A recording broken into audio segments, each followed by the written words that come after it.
अगर आप भी चाहते हैं कि HRC म्यूजिक की ऑडियो वीडियो सबसे पहले आप तक पहुंचे, तो लाल बटन दबाकर हमारे चैनल को सब्सक्राइब करें और घंटी के निशान को दबाना ना भूलें। अपना मैं सखी कहे छे मैं गई मैं हम बकरी नहीं चरेबे तो हुनकर मैं की कहे छे गई हमरा ऊपर नहीं आ तोरा पढ़बे के तो नहीं गई मैं अगर फ्री में पढ़बे छे खिचड़ियो दे छे हमहू खेबो तोरो लाएबो भर के थारी लगे बुझली। सखी बहिना गेले स्कूल हम ने बकरी चरेबो गे बुझली चरेबो गे। सखी बहिना गेले स्कूल हम ने बकरी चरेबोगे साग रोटी खेबोगे तैयो स्कूल जेबोगे साग रोटी खेबोगे तैयो पढ़ो जेबोगे पढ़बो लिखबो बनबो नवाब बुझलही पढ़बो लिखबो बनबो नवाब खेलबो धूपबो हेबो खराब गे में सब काम करबो पाइन तर भरबो जादब जो हमरा स्कूल कहियो नहीं लड़बो बुझलही। फाटल कपड़ा रहते तैयो हंस चमकेबोगे फाटल कपड़ा रहते तैयो हंस चमकेबोगे साग रोटी खेबोगे तैयो पढ़ो जेबोगे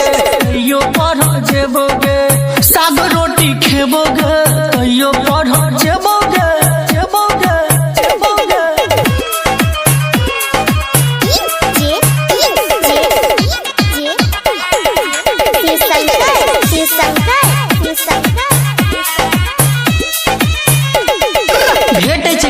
स्कूल के भीतरी ठीक छै भेटे छे खिचड़ी स्कूल के भीतरी तोड़ लालने वो थोप लिया चिपरी ठीक छै फ्री छे किताब बुझे के हिसाब पढ़ल लिखल लोग सब दे छे जवाब बुझलही बाबूजी के तू मनाबे हम तोरे मने बोगे साग रोटी खेबोगे रोज स्कूल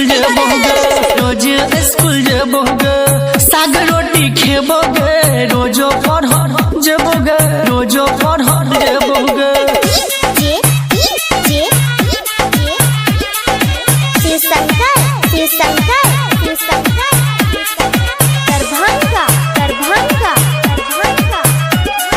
बेटी पढ़ाओ दहेज हटाओ ठीक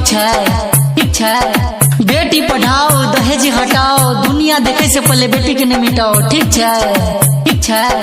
बेटा छे दिल तो बेटी छे जान बेटी से चमके छे अंगना दलान ठीक छै। राघव राज हरिश्चंद्र कहे तोरो नाम लिखेबोगे गे बुची